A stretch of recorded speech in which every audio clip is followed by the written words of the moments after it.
I think the secret is realizing that I'm a separate person, that I have to grow and improve, that I have to continue to earn the respect and love of my wife, and it never stops. Hello and welcome to the Dad Dialogue Podcast, the show where we talk about the successes and the stresses of becoming a dad and being a dad. My name is Lawrence and I am your host. Thank you so much for being with us today. Quick reminder, you can go over to daddialogue.co.uk if you'd like to sign up to be a guest on a future episode. Today's guest is Matt Cook. Matt is the parent to two adult kids. So in our conversation, we talk a little bit about the different challenges of parenting over the years, what different kind of times have looked like, the different ages have looked like at different periods of his parenting journey. Matt is also a coach, an entrepreneur, and he deals with a lot of relationships, and tells me he's helped around about 80,000 men within their relationships, within their health, and within their lives. So we talk a little bit about choices that men can make for their relationships, but also for their health and what he likes to call their health span as opposed to lifespan. He talks this idea of living long, but also having a very healthy life and having good outcomes. So lots to get into from that perspective. Really love to talking to Matt. He has lots of things to share with us that are based on these men that he works alongside. He has a lot of research based with lots of these people that he has helped through his coaching as well. So definitely really interesting to hear from him. Just a quick disclaimer, if you do happen to listen to this podcast around kids, there is going to be some discussion of sex, and some of it can get not graphic, but he's very honest about what the different aspects of a sexual life look like. So there is some content around that. I just wanted to warn you up front, if you do listen to this on a speaker or other people will hear, maybe plug in the headphones for this one. So thanks so much for being with us. Let's get into the conversation. Okay, Matt, thank you so much for taking the time joining us here on the Dad Dialogue Podcast today. Can you just start off by telling our listeners just a little bit about yourself and your family? Sure. I have two adult children. I would say a boy and a girl, but I should say a man and a woman. But to me, they're a boy and a girl. Yeah.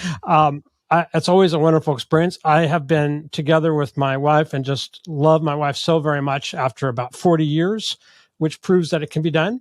I have about 80,000 men that I've coached over the years. I run probably the largest alternative health university online for men. So I help people with health and sex issues. And there's just so many stories I have.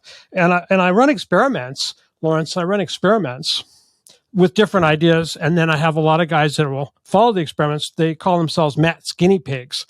And they run them and we share results, So we say, this is working for me, it could be around sex. It could be around blood sugar, any number of things. Okay, cool. That's really interesting. So yeah, I think there's a lot for us to get into today. I don't know how much time we'll have.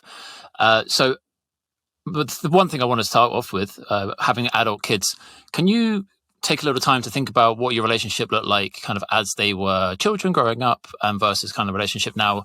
And maybe if the relationship you have with them now is kind of what you expected it to be as they were growing up. Yeah. So my view of raising children is that, especially as a male, as a father, being a father is optional. Being a sperm donor is not optional. Being a father is optional. So I think fathers are heroes because they've chosen to be fathers, whereas mothers generally don't choose; they just are. So I also have realized that my role as a father is to help my children become where they don't need me anymore. I think I've done my job when they don't need me anymore. So for example, we had our children doing laundry on their own when they were 8 or 9. They would make their own lunches for school. Just try to be independent and give them as much responsibility as possible as an early age as possible. And then there's the other thing is like, you want to be your friends with your children in a way. You want their approval, but you also have to be the father. So that isn't always a popular position. But I think as they get older, the only thing left is to be friends. It's like you have to, hopefully they like you and they want to be around you.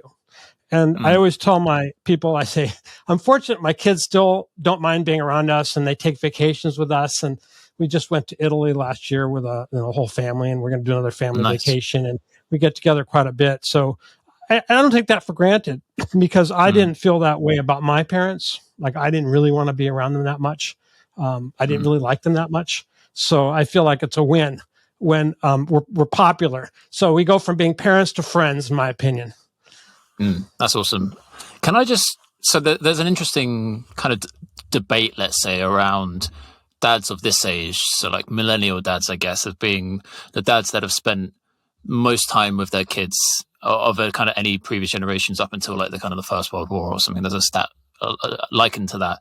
And you see a lot of these dads that are telling these stories that come from a place of, well, my dad did this or my dad didn't do this, therefore I'm going to do things all differently. Would you agree with that? Would you say there's a similar feeling that you had? And would you, from what you've observed, having coached so many men, do you kind of see that same trajectory, let's say, of men these days of stepping into that fatherhood role more frequently than maybe the previous generations before? Yeah, I think that men who become fathers today are much more involved because when we were growing up, so I was born in the early 1960s. And when we were growing up, the dads went and made money and were not home very much. And the mom raised the kids. You'd see your dad on the weekends. Now, I didn't grow up with a dad because my parents were divorced when I was like just born. So I didn't really have that, but I know my friends did. And today's fathers are much more likely to be seen pushing the stroller and being involved with their kids a lot more than they used to be. And they're not, it's not okay anymore to be like that absentee father that would be staying out late every night, at the office. It was never good. It was never good. So I think that's a big improvement today. And would you say you made that choice early on in your own fatherhood? You know what was the best thing, man? Best thing is the home, working at home. So we started working at home in the 1980s. So Okay, wow. I've been working at home all this time. And I like working from home. And I have a whole team of people all over the world that work from home. One of them is going to have a baby soon. I have men that have become fathers when they're working with me. And I always try to give them as much slack as possible so they can maintain the dual roles of working for me successfully and also raising their family. And I do find that people like to come back to work. They like to work from home because they don't want to be around all the time with just the babies. Even the mothers feel that way too. So I have a woman, she's going to have her baby. She's having a C-section, and then she's going to be back to work in 3 weeks. And I have no doubt that she will. And the men are the same way. Now, I do know, I saw this guy told me, he said his doctor took 2 family leaves for 2 children. He took like 6 months off for each of the 2 children as the father. And he's the patient. And he says that doctor is excessive. And he didn't respect the doctor because he felt, as a lot of men do, that men should be working and they shouldn't just be staying home. I mean, I know that's a cliche, but I think there's important jobs to be done. And if you can work from home, you can do those important jobs and not give short shrift to raising your children. I think there's a very nuanced perspective to a lot of it. And I would say that some people decide to do it for a short time and they're able to then kind of like explore other aspects of life, let's say. And I've spoken to a few guys on this podcast actually that have gone into the world of like, I want to be a stay-at-home dad, and then they've done it for like 6 months or a year and think, I need more, like I need to do more, I'm not being fulfilled, I'm going to go back and do this. And I think like that's a perfectly healthy like decision to make. That time has still happened. You still had that 6 months when your child was 2 years old or a year. Like I think that is still really beneficial, and I'm a stay-at-home dad currently, but the kind of nexus of this podcast was not feeling fulfilled and like wanting to do more and still seeing father as like this really big role that I take, but like not just maybe the day-to-day of like putting food in front of my kids, if that makes sense. Right. Like being a father kind of looks as like a different thing. Right.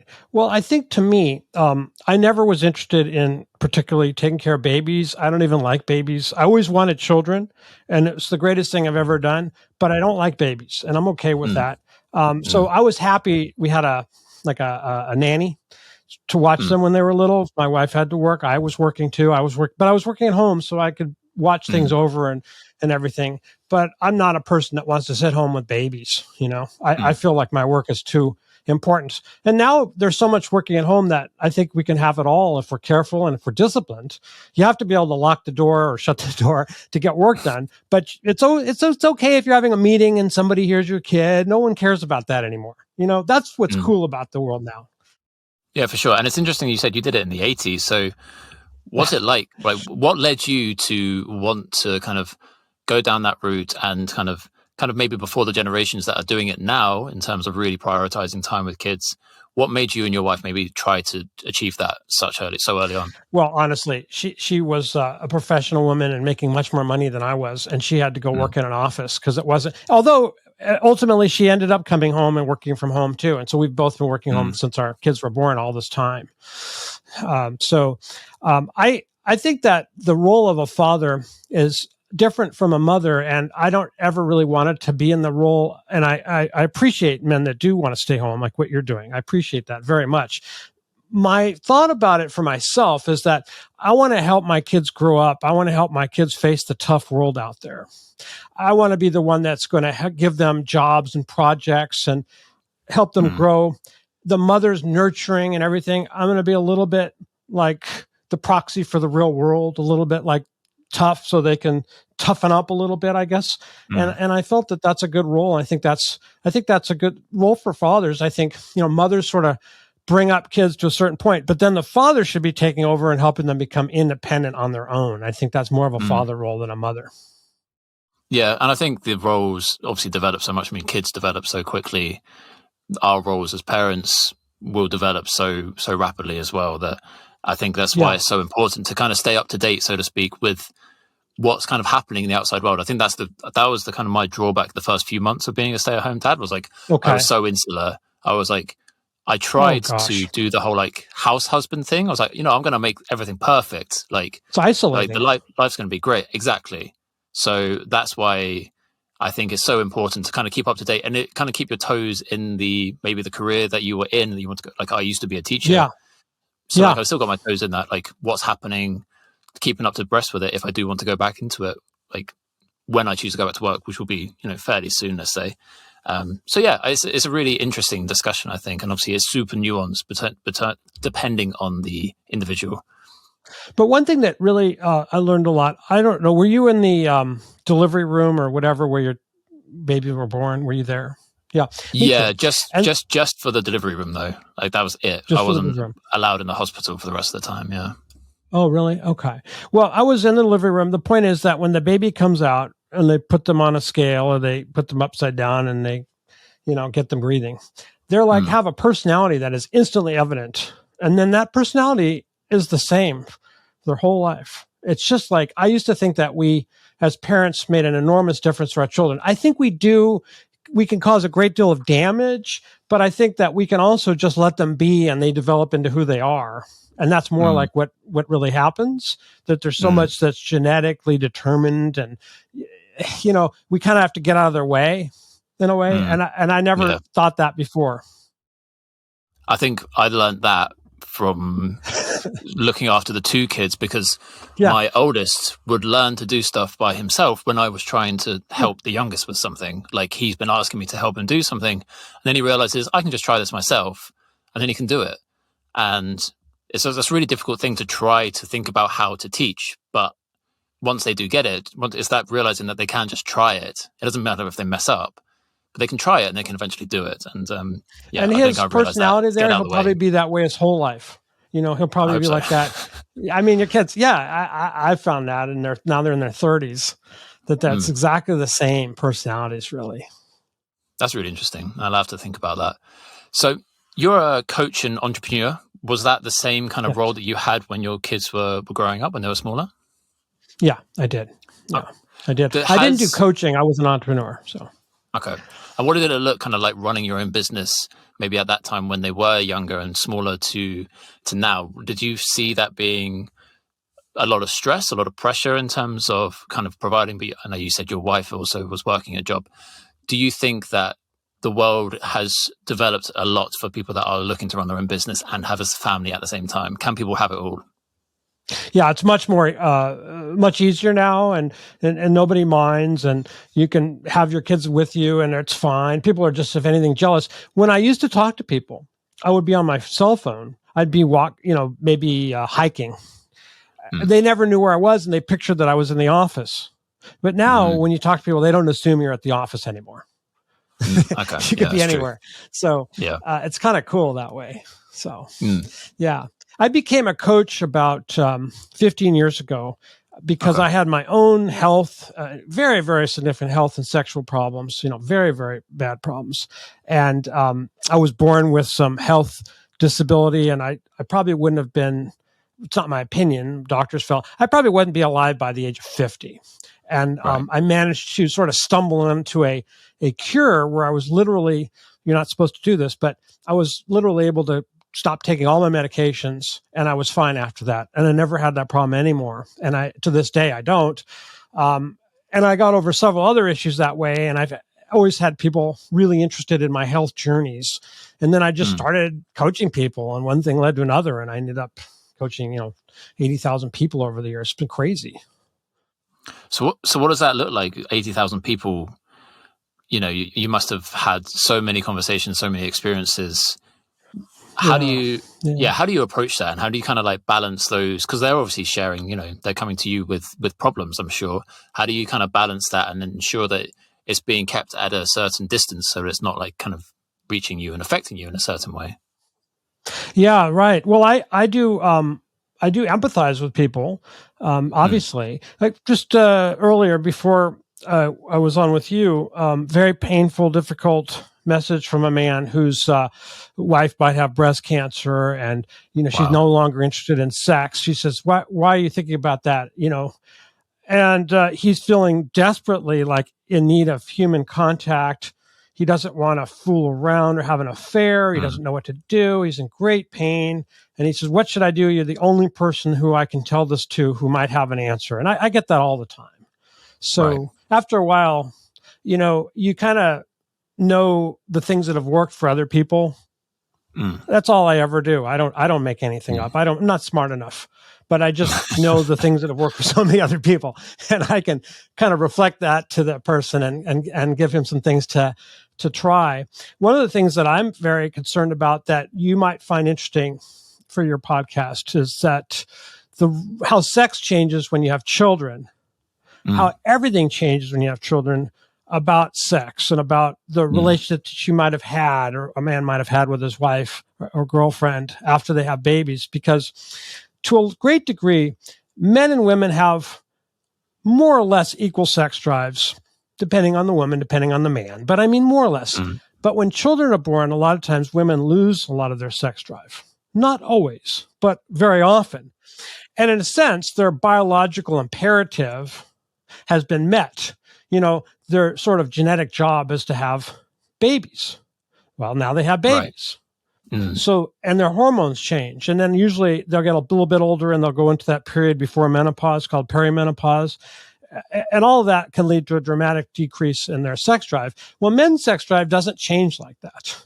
Men will maintain their sex drive. I mean, I have many people, not a lot, but I have a number of people in their 90s who have a strong sex drive, or they have the desire to have the desire, if not the desire itself. But women don't always feel that way. And having children becomes the most important focus of a couple's life, as it has to.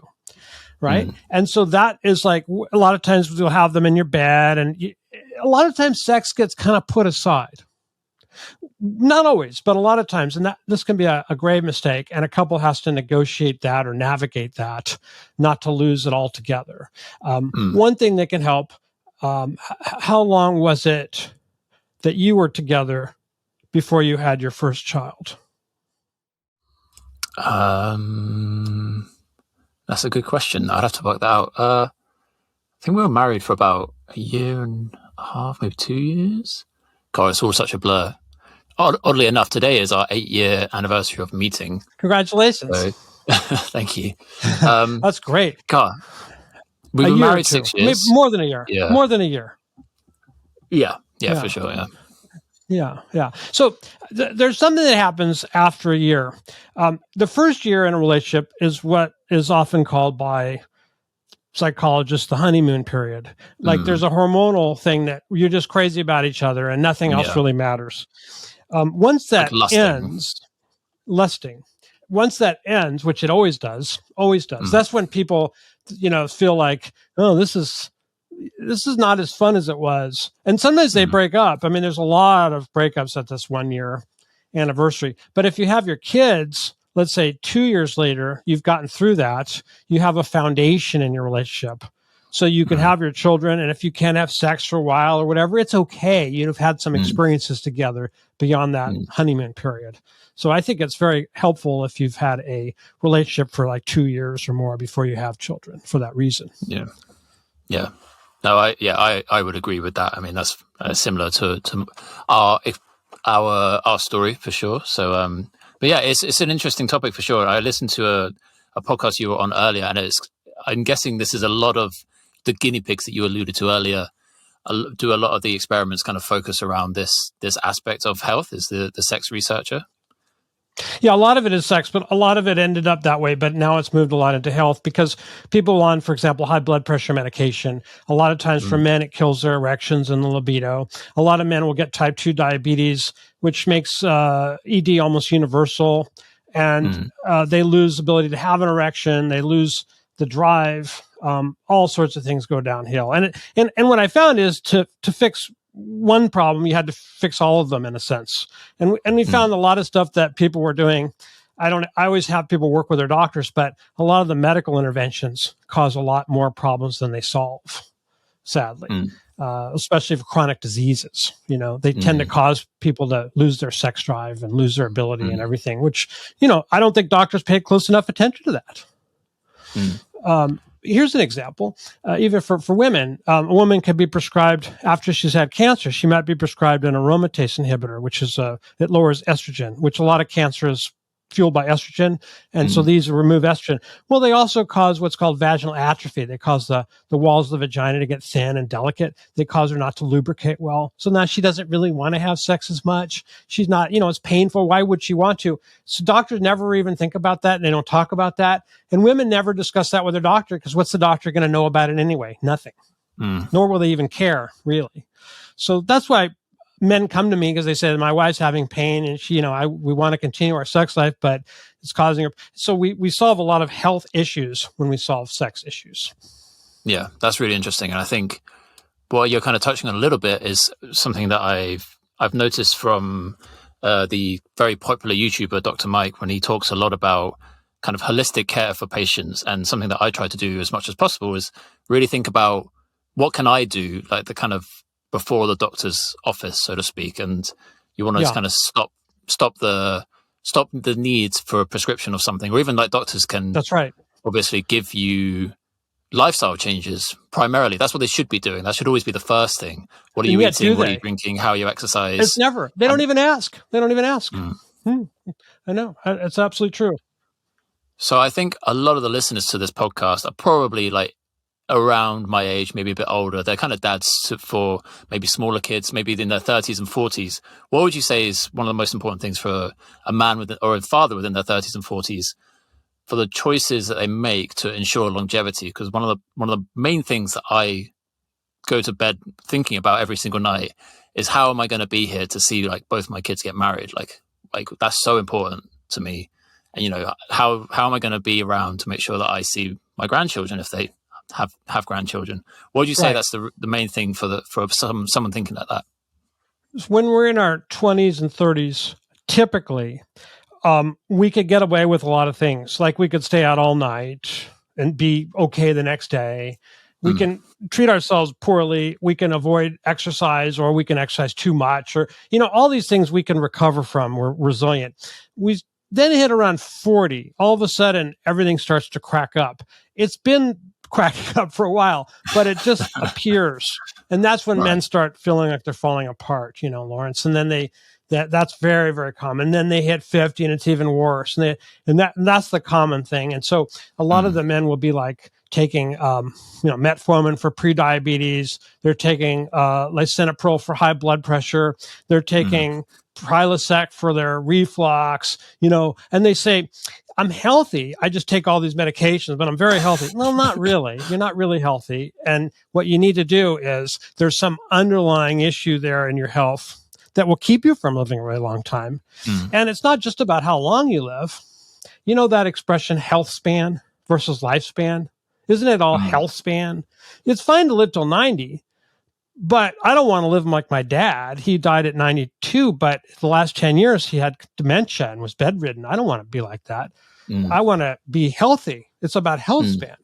So you can't start early enough, honestly, about the health supporting activities. You really can't. Your 20s is not too early to start.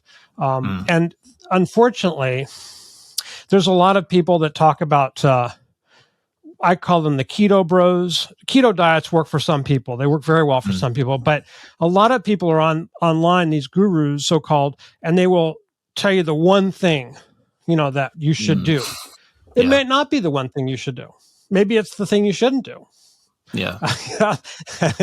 So you have to be careful about it's good to be conscious of your health and trying experiments. And that's kind of what I suggest you do. I suggest you try keto, you try high carb, you try it and see how you feel and see how you do over a year or two. Usually a few months isn't long enough to tell something. And that way, by the time you hit your 40s or 50s, you already know what works for you. It's true. That's interesting. And that's something to think about for sure. I've just been trying to be as strict to myself, ensure then we talk a lot about kids. Kids are things that our kids learn, they're caught and not taught. So I'm trying to really live that out myself in terms of at least kind of like healthy eating habits and healthy exercise habits. It's a benefit to me if they can see me doing these things, I think. And that's an extra level of motivation, at least. So it's what you do that counts, not what you say. Yeah, exactly. Yeah. No, you bring up exercise. That's a really good point. I mean, obviously exercise is super important, but I think that a lot of people either underdo it or overdo it. We have either sedentary people that sit around all the time, or you have people that are working out 5 days a week. And that's a lot of times way too much because we have our no pain, no gain. It has to hurt to be beneficial, and it's just not true. It's just not true. I think a lot of men overdo it. A lot of times they'll come back and they'll say, "Oh my gosh, that was the best thing. When you said I should cut back from 5 times a week to 1 time a week and just do some walking, I never felt better in my life." I had that all the time. Yeah. Yeah. I actually recently interviewed a guy who is a trainer, and he's previously coached and trained a lot of tennis players, that some of the junior tennis players that went to Wimbledon and things like this. And he had a mentality of minimum input and maximum output. And he said, just for working out, if you can do 2 30-minute sessions a week of some strength training, that's a really good place to start. And you probably don't need to do more than that, because if you're spending more time in the gym, if you spend an hour in the gym or an hour and a half in the gym, you're either not working hard enough, or you're, like you said, you're overdoing it. So I know. Starting small. I figured out about a 10-minute workout for weightlifting, and I ended up deadlifting 400 pounds. I did a few warm-up sets. I just did a few basic exercises, and that was it. But I find that what you want to do, though, is set up your life so you're not sitting around. That's the big thing. So I'm talking to you from a standing desk. I walk around. I have my life very portable. A lot of people think that they have to be on the computer all the time, and therefore they have to sit. And it is true what they say about sitting. It's probably nothing worse than spending our life just sitting most of the time. Do you agree? That's probably a bad thing, right? Very, very bad thing. So if you could set your life up where you have to walk around. Now there's dictation things, there's apps for dictating. There's all kinds of things you can do. So I walk around, and the other day I did 9 miles and I never left my house. I couldn't leave because I was really busy with meetings, but I got 9 miles done. And today I'll get about 5 miles. So it's not so bad. You just structure your life so that you're active. That's really interesting. I think the big one for me, where I live in the Netherlands, and obviously the Netherlands is famous for cycling, bike riding. Oh yeah. And ever since I left England, which is a number of years ago now, 6-7 years ago, I've lived in different places where I haven't had to have a car. And that's been a really big thing for me, because, I drove since I was 17. I passed straight away, and I drove every single day. Then I realized how much I didn't like it. Some people enjoy driving, which is fine. I don't judge them, but I really don't like driving. So where we live here, with my 2 kids, I have this cargo bike. So it's this really long bike. It's got this big bucket in the middle, and I take my kids around town on that. So I drop my oldest son off at preschool, and then I'll take my youngest son to a playgroup or the farm or grocery shopping. And everywhere I go, I'm it's been 2 degrees, 3 degrees recently. So I'm freezing cold, but like just the act of getting But my you're getting kid to exercise. You're preschool. out there. Yeah, Exactly. And that's so that's cool. like a really good, I think that's a really good that's foundation so point. cool. Yeah, That's I so love it. cool. And Yeah. that's a real big reason for me to stay here, because like that's just a baked in part of my day-to-day life. That's a bit of exercise that's really easy.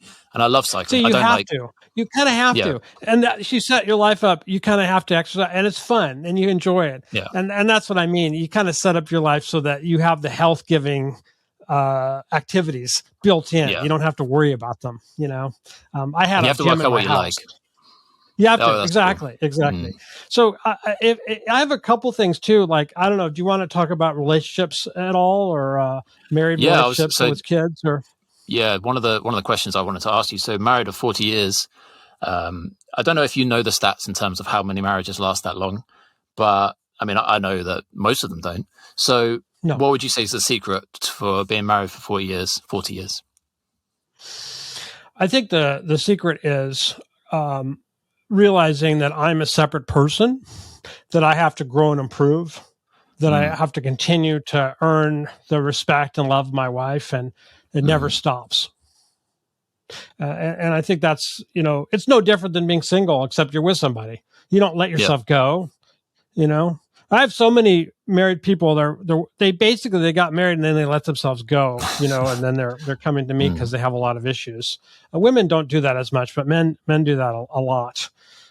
So if they have these like rules, like don't go to bed when you're mad without talking about it first. I mean, those are probably good ideas, but I tell you what I'm thinking about this. And I have some very specific tips if you want. I think for one thing, like there's always going to be a partner that is sort of stronger or more dominant in one area than the other one. So, my wife does the laundry, I do this, she does that. I think, if we call them dominant and submissive, that has a bad connotation, but it's really what it is. You either have to be dominant or submissive. It can work either way as a man, and just to be consistent with it and not be fighting for that all the time. I sit at the head of the table in my home, and my wife likes that I, kind of run things. She runs a lot of things that I don't run, but women want a man who can be kind of a rock and kind of run things and be dominant. So it's more likely to be the man that is. Another thing is everything is flirting with us, flirting all the time, sex, sexy fun, teasing, every day, all the time. It never stops. That's really, really a big thing. It's not like you just have sex when you're in the bedroom. You have sex at some level. If you're attracted to your partner, all the time can be a little bit sexy and flirty. I think is really an important thing. A lot of men are, especially nowadays, have watched a lot of porn. I'm not a fan of porn. I don't think porn is a good idea. I don't think that video porn especially is a good idea. I think that it causes us to have this idealized image of what we want. It causes us to have unrealistic expectations. It makes us unhappy, basically. I think if you're going to have porn, written porn or what they call erotica is okay, but it's better not to, but it's okay compared to video porn and photos. I think that's kind of bad. But what a lot of people do is they feel unhappy that their woman isn't going to do this or that specifically, or because they've seen that and that looks like what they want to do. But I think you can tell her what you want, but just do it slowly and gradually, not all at once. And don't you make your own sexual drama. You don't have to duplicate what someone else is doing, obviously. I found, especially for parents and really all the way down the line, this is a very controversial thing, okay? Scheduling sex. I found for most couples, it works a lot better. I have people say, "Oh, that's so awful, Matt. It's not spontaneous." But otherwise, what I found I would do is I was always trying to like seduce my wife because, I wanted sex. And so I was pressuring her or using, not because I was a bad person, but just because that's something I really wanted. So this made it so I didn't do that because we know these are the days we do, and these are the ways we just cuddle or whatever. And I really recommend that. What do you think about that? No, I agree. I think it's really important to have that communication because I think like to take it back to something you said earlier, there's that everything changes once you have kids, and your brain energy completely shifts in terms of the things that are rattling around in there, in terms of the things you have to get done, because you're not just focusing on your needs and your desires and your wants and your dreams. You're doing all of that for your family and in each individual child. So it's like, oh, I have to fill in that form. I have to upload that thing. I need to call this person. And like those sorts of things. I know people think differently and people manage to do this differently and people can compartmentalize things differently, but not everyone is the same. So you can't try and initiate something if your partner is thinking like, oh, I need to get this thing done within the next 30 minutes because like that's just where they're at and they need to get it done. And then they want to say no and shut down. And then the other partner who tries to initiate gets upset because the first partner didn't pick up on it. And then you're rejected. There's a rejection. And it's just this like, nobody likes and it. No. So I totally agree. Women are, especially women, really multitask. They're designed for multitasking. I'm convinced that men's brains are more linear. Women's brains are more all over the place on purpose. And I think scheduling helps all of that. Another one that I really think is helpful is spending time looking into each other's eyes, eye gazing. We just lose that. Oh, well, we've already done that bit. Now we know each other well.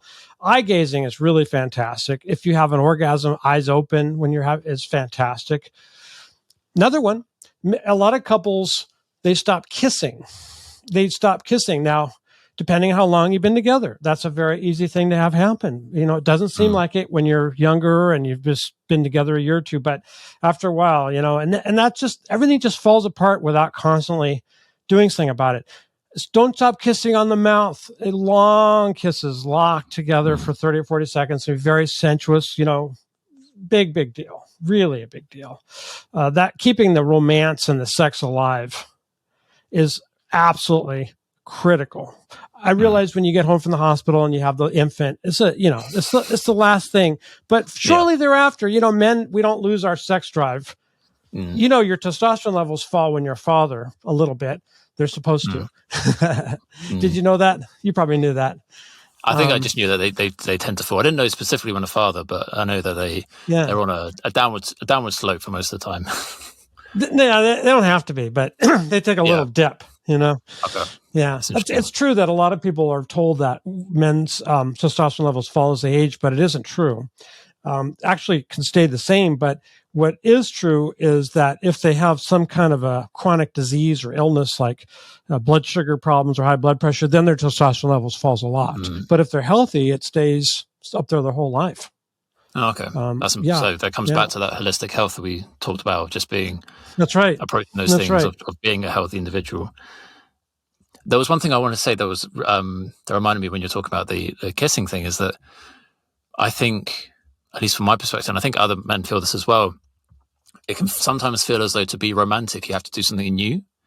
And like, oh, I've been with my wife or my girlfriend for however long, and I've planned this date and I did this and I did that, and I have to think of something new. I have to do something. But some of the best times we've had is when I've initiated, like, do you remember 3.5 years ago, we did this thing? Well, this isn't just in the bedroom. This is from a dating perspective and a romance perspective. Yes, that's right. We're going to revisit that and see if we can do that thing again. Like maybe it's drawing or painting or going out to a certain meal or whatever it might be. And right. I don't know if that's just a personal thing, but I know other guys have felt this before. That absolutely. Yeah, it doesn't always have to be something brand new. It's drawing back on the shared past, this rich past that you build together. And you're always going to be drawing on some of that to fuel things in the current space that you're in. And I think it's very helpful. And we do the same thing. Now, in one thing that men and women are quite different on is when men ejaculate, when they have an orgasm, typically it's the same. Although some men can have an orgasm without ejaculation, and I've taught that to a lot of men. But normally it's the same. And they have that refractory period. When you were 18, it was 10 minutes. You're older, it grows longer. But what is true that people don't realize, and it's true of men and women, is that there is a fall off of interest in each other after an orgasm. That we're told that orgasms bring us together, but they don't. So for men, they're better off having a lot of sex and not ejaculating each time. Way, way better. so much better. And that's what I've taught a lot to men, and they've really appreciated it because it's created a relationship that's so much better. And I would say that is the secret of successful relationship, honestly. Okay. So is that coming from these guinea pigs that you alluded to earlier with these different experiments? Oh yeah. I just have one here. Just came in. Let me see if I can find it. Oh my gosh, yes. We call it Nirvana sex. That's just a name. I mean, it's not religious. I'm not meaning it to offend anybody who's a Hindu, but it seems to have caught on. And he said he tried it. We both loved it. And I get that a lot. I mean, I get so many comments on this. The most interesting one I had was a man and a woman who were together a long time, had grown children, and she had never had an orgasm. Wow. Never had an orgasm. Some women don't, and so they started this practice where he wasn't ejaculating all the time, and she just opened up this sexual space. So she had like not only one orgasm, she'd have 10 or 20. They'd have sex for hours and hours, and it just completely opened everything up in this whole world. And I've seen that so many times. I teach people how to have fantastic intercourse, even if they have ED. I had a couple that had never had sex. They both had diabetes, and they both had severe health problems. I showed them how to do this, and they're having great sex, and they just have fantastic life, and they got married, and they're just it just opened up everything to them. So I believe that it's the foundation of a romantic bond. I think it's critically important, and it should never stop. And be as frequent as possible. And for men, especially as we get older, when we ejaculate, we lose more and more energy for not only minutes, but days. Workouts are not as good. We don't feel as good. We are more emotional about our partner. We're more interested in other women. And women have the same thing. They're more interested in other men. They push away. They're emotional. This is the reason why a lot of times there's all this drama in relationships. It comes from that type of sex. And I found that when you do this, when you don't ejaculate as often, you can have sex for much longer periods of time, as 30, 40 minutes or whatever, as often, twice a day, really. It's just a much better way to live. It's an amazing way to live. Did you know you can get access to the Dad Dialogue interviews a whole week early before they get released on YouTube and other podcast platforms by signing up to the Dad Dialogue Patreon? Link is in the description. I really appreciate any support you want to give back to the podcast. Let's get back to the conversation. I think that when you first got together with somebody, your romantic partner, you kind of lit up when they were around you, right? You feel good when you're around them. That's why we like somebody. They make us feel good when we're around them. Our children make us feel good when we're around them. Like, that's the whole key to the thing. And that you've probably heard of the hormone oxytocin, right? Oxytocin, they call it the love hormone or whatever. It's like, we can hack this. We can have a very high level of love for the people in our world by just sort of doing a little bit of hacking around the sex angle for everything, for everybody. And the love that we have can be so enormous for our spouse and our children and our God and everything that's important to us. It's very hormonally driven. It's very hormonally driven, and it's easily hacked. Where you could just feel so much love in your heart and so much better, and just night and day. And it's very simple for a man, really. You just, lots of sex, not that much ejaculation. Okay. Interesting. Yeah. Well, I think it's important for people to kind of dive into this for sure. And it's an experiment, Yeah. There's a little worm, that they have a genetic engineering, and they make it so it can't produce semen. It lives 65% longer than a regular male worm. And the people don't realize, it turns out there's a tremendous cost to creating sperm. There's a tremendous cost to it in our body, actually. Who would have known that, right? It seemed like a minor thing. They had these experiment with young men where they would ejaculate for 2 to 4 times a day for 10 days. Okay. 10 days, 2 to 4 times a day. And guess what? It lowered their sperm and their semen output for 6 months to 25% of normal, a quarter of the normal production for 6 months. Yeah. And they were healthy men. So, yeah, I think, we're designed as humans to have lots of sex, lots of love, and that's how I do it, and that's what I show people, and it's worked out, so very, very well. I think the trouble that we have today, as you and I were talking offline for a moment, is that we're getting our needs met through online porn and social media. We're getting our needs met, and we think we don't need to go out and see people in the real world. We're bringing up a generation who don't really feel comfortable around other people. It's very, very concerning. And I think the antidote to that is, getting out there and setting the example, having the kind of relationship you have, having the children. I think that's the best thing you can possibly do for the world right now. Yeah, for sure. And I think I just want to add this in for anyone that's listening in terms of the porn debate, is that, I am a Christian, so I have a really strong belief of what sex should look like, and that sex was given to us, and this is an amazing thing that should exist within a marriage. And yes. the prevalency of online pornography is just an absolute attack on that, and it is like you alluded to earlier, how it can have an impact. I fully believe, and I've heard so many stories from other men of like coming alongside and fellowshipping with other men who have these awful stories that are relating to it. So yeah, totally agree that it's exactly as you do. I feel exactly as you do. And like I said, if somebody feels an urge for porn, the erotica words are better than pictures and video in many different ways. It's better not to have any at all. But I think the trouble now, the biggest problem we have is that people are using that porn as a substitute for meeting real people. And you've probably seen the alarming drop in fertility rates, the rate of people having children. Like, it's so far below what it needs to be. It's just plummeted everywhere in every Western country. And especially since 2020, when people had to be home, were forced to be home. Then they realize, oh, gee, I can look at porn. I can do social media, my friends, all my 5,000 friends on TikTok and whatever. So, we have to get through that, and I think that we just do that in our own way, each of us in our own lives, setting the example. Don't you think? For sure.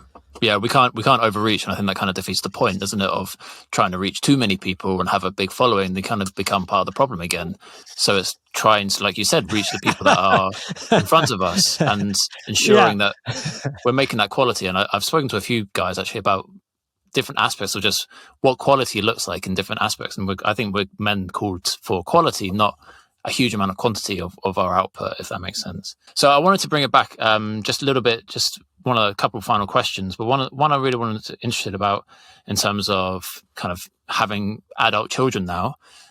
What would you say is the stage of your kids' lives that maybe stands out the biggest challenge for you as a parent? Does one kind of come to mind? Yeah, I would say so. One of them is very dependent on us and probably shouldn't be. Right. And the other one is maddeningly independent of us. And we wish that she needed us sometimes. And so it's dealing with I would say just my feelings about that. I like to feel wanted and needed. I know it's not right to be too needed when a child is grown. And my intent was never that. And it's nice to have a child that's able to make their own way in the world, but you also feel like, you'd like to be asked advice or whatever now and then, and that doesn't happen. But I'm very fortunate that she's so successful, But that's been the challenge of me navigating those feelings. Even though they're your children and you raise them, you still want their approval so much. I can imagine it shifts quite a lot because obviously they go from. I mean, just think about my as I said to you, I have two young kids, so they're at that stage where like almost everything they do is either approval of their parents or like a tantrum, because they don't get what they want. And then as they get older, they get to like 6, 7, 8, they still see their parents as like the superhero. But then when they get to 11 and 12, they might be seeing their friends as the more important. And they're embarrassed by their parents, right? Yeah, and then they're a teenager, and then just don't want to be anywhere near them. You just make them roll their eyes. Oh God, Dad.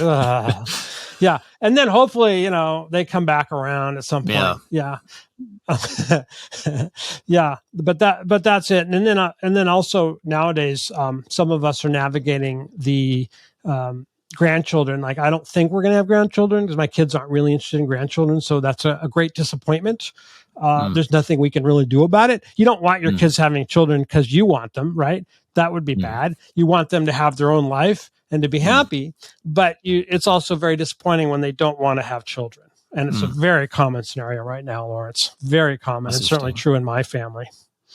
Yeah. I can totally understand that. And I think it's one of these things that you just kind of, you picture it, don't you? You don't really think about these things like, oh, in 20 years, 30 years, 40 years, I'm going to have this life set up where this child that I'm currently raising is going to want me in their life to be carer for their child. It's just like, even now it's something that crosses my mind. Right. So it's abstract. It doesn't. I think it's totally understandable. It's so far off. Feeling. Yeah. But no, it still pops up there sometimes. But because like I said to you, it's just like, it's so important to me to try and make the decisions now so that I can get there, because, sadly my dad passed away before I met my now wife. So he didn't see any of kind of that relationship or got to meet his grandkids. So that's just what I'm striving for most for myself. As someone in my 30s, what are the decisions I can make now so that in my 60s I can be there for my kids and possibly grandkids. Maybe not everyone thinks like me, but maybe I'm a bit too... Yeah, and I'm not interested in being the babysitting kind of a guy. I'm not really, I love my career. I run multiple companies. I love my work, but I do want to have, I would always thought I would have grandchildren.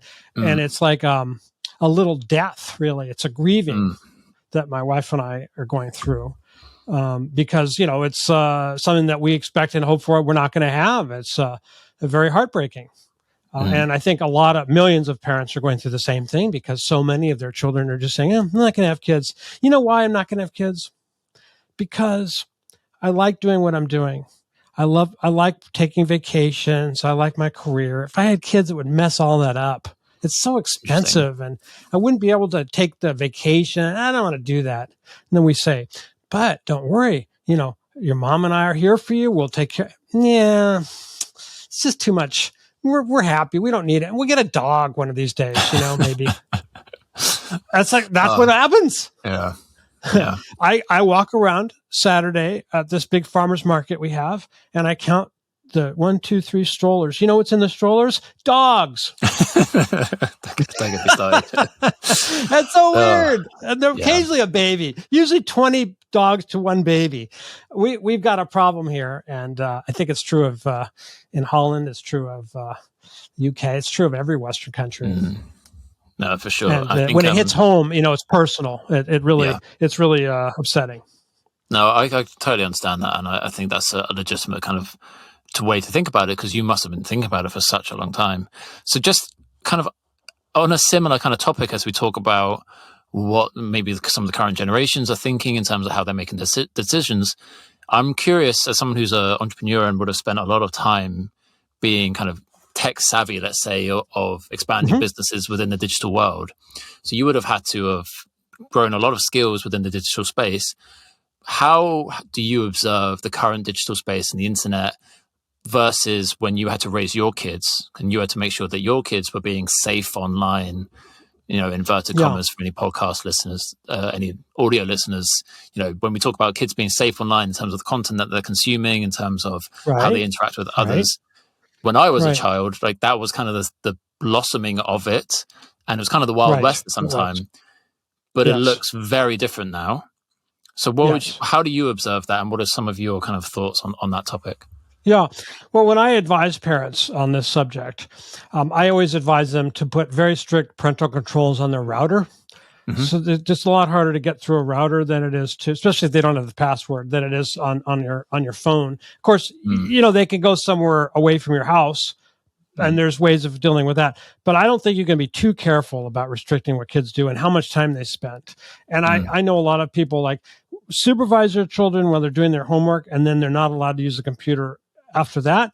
They're not allowed to use their phones after that. All these rules are very important for your kids. The worst thing is for having these little toddlers have an iPad at a restaurant. The very worst thing. And I see that a lot.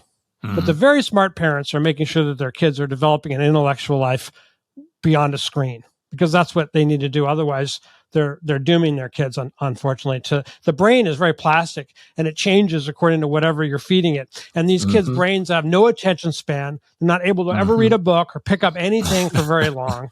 It's terrible. And either they're going to have to fix it themselves or they're going to be, in a bad way. So that's what I always tell people. I say, limit it everything you can very, very carefully, very, very carefully, even though the kids won't like it. That's fine. And, when I was growing up, we weren't allowed to watch much TV. And if I went to a friend's house, I could watch TV at their house because their parents were permissive. My mother was not. But my mother was right. She was right. And I'm grateful for that, that I wasn't allowed to watch much TV, even though I wanted to. So you just have to do that as a parent. That's where you have to be a parent. I think one of the really key things to add on to that is that it's not, I think as parents, we have to be ready to replace, not just take away. So like you alluded to, the tablet at a restaurant for a toddler or on a train or whatever it might be. Yes. You kind of have to try your best to implement something for them to do. So for example, I mean, I've spoken about this on other episodes, but I'm such an avid kids book reader. We have so many books and we read constantly with the kids. Exactly. And one of the really popular ones, I'm sure you've heard of it, like the Eric Carle and Bill Martin book, the Brown Bear, What Do You See? When we're on the tram or the train, we'll often just be saying each other's names. Like, they'll say, Daddy, Daddy, what do you see? Or Daddy, Daddy, what do you hear? And then you always have to respond in that, I see a blah, blah, blah looking at me, or I hear a da, da, da, And that is a little game that we play that has come out of us reading those books so much. And, I didn't try to implement it. I think my oldest son just started saying it to me one time. And then we did it. And he wouldn't have done that if he was looking at a tablet. No. And that was his entire thing. It would be much easier for you if you could have your kids on a tablet. You could have an adult conversation or read, on your own iPad or whatever. But, that's... There go the dragons, man. That's not what it's about. Yeah, no, and I also think if you raise your kids this way, what I found is that our kids could play independently anyway. Because they got used to, they could read even if they couldn't read. They went through books and did these things. So it wasn't like they were on our case all the time just because we didn't let them watch TV. Yeah, I think I've always said, young kids have to learn to be bored, and what that looks like, and what they have to do. So I try and remind them, like when we're on the tram and stuff, like, I might read you a story at this point. Happy to read you a story, but now I'm ready to sit here and do nothing because I'm quite happy just to have a moment of peace. And you can look around and think about what you see, and maybe in a few minutes we'll talk about what you saw. And so I try my best to get them to kind of take that ownership themselves as well, even at this age. That's a fantastic idea. It's such a fantastic idea because it makes total sense and it's kind. It's kind to them and kind to you.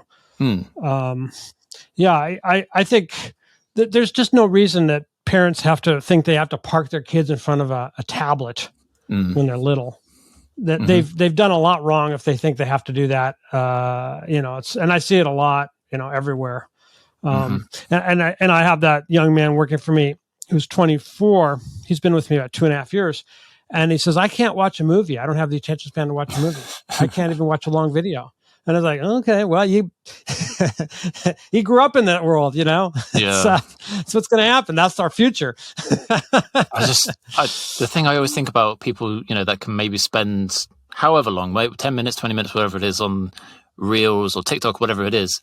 Like, what have you consumed? Like, do you have any takeaways from it? Like, is it impacting you? It's forming you in some way, but are you aware of how it's forming you?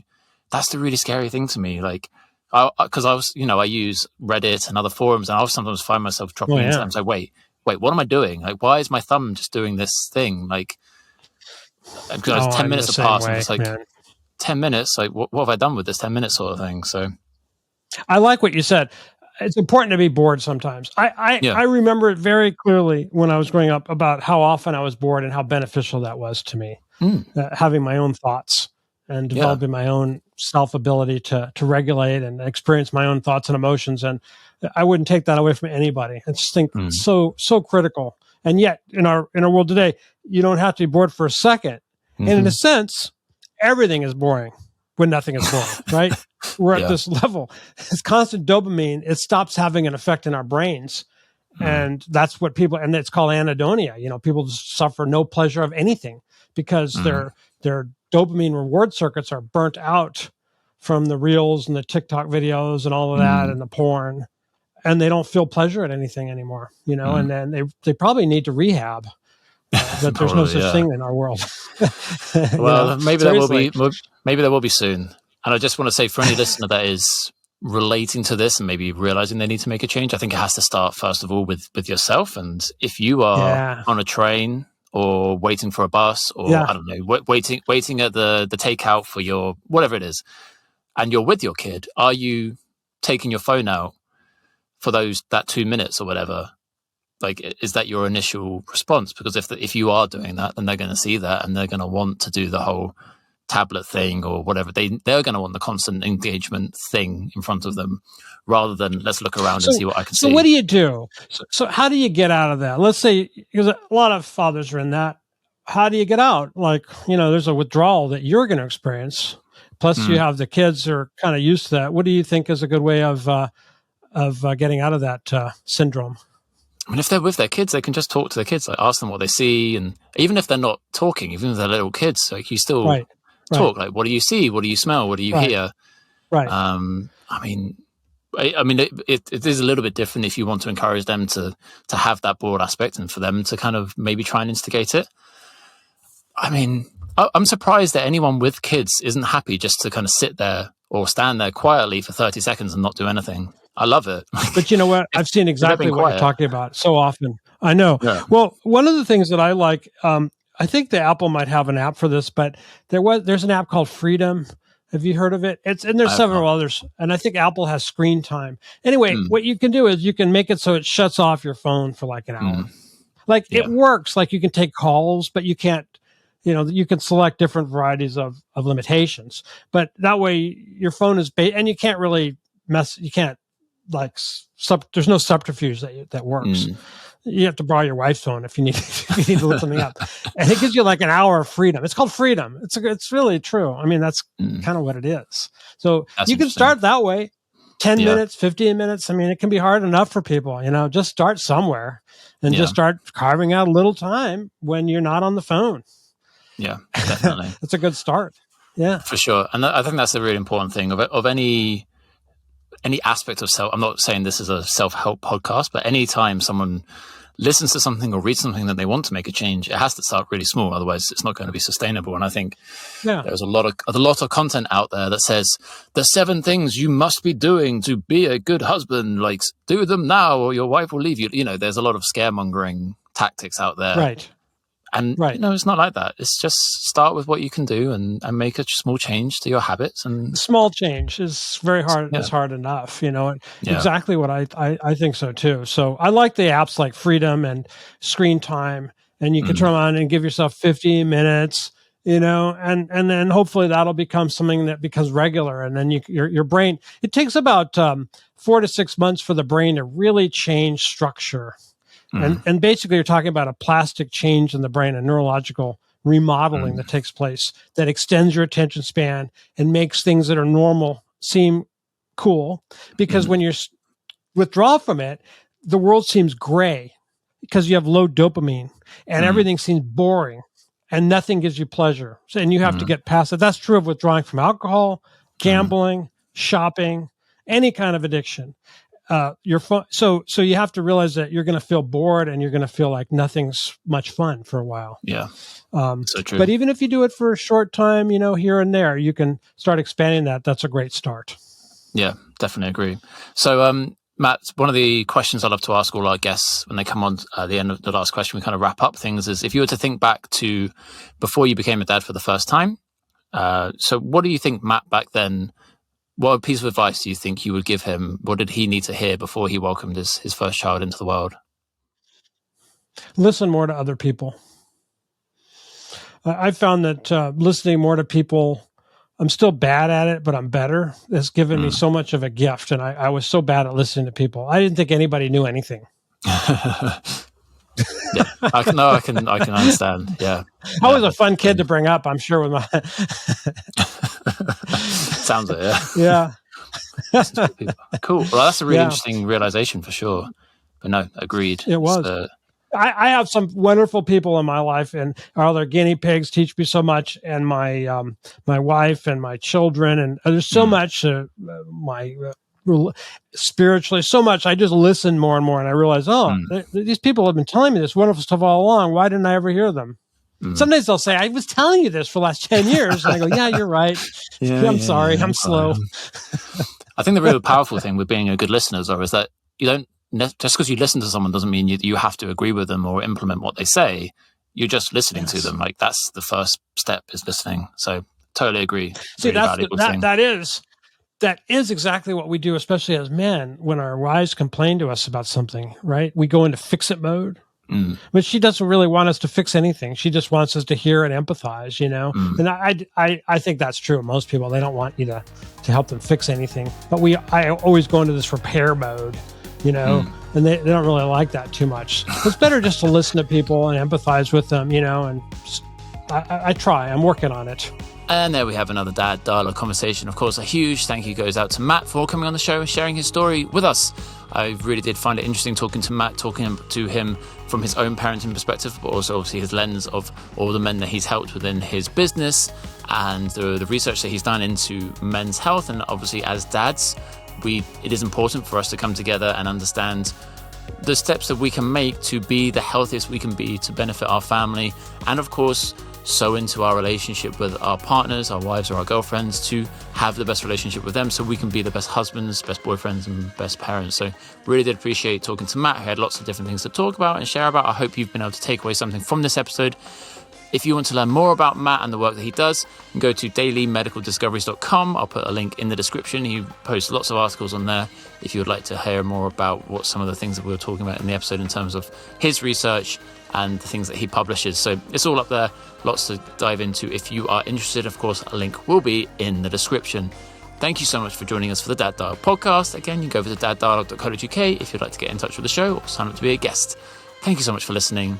I hope you have an awesome day, and I hope to talk to you again soon. Goodbye.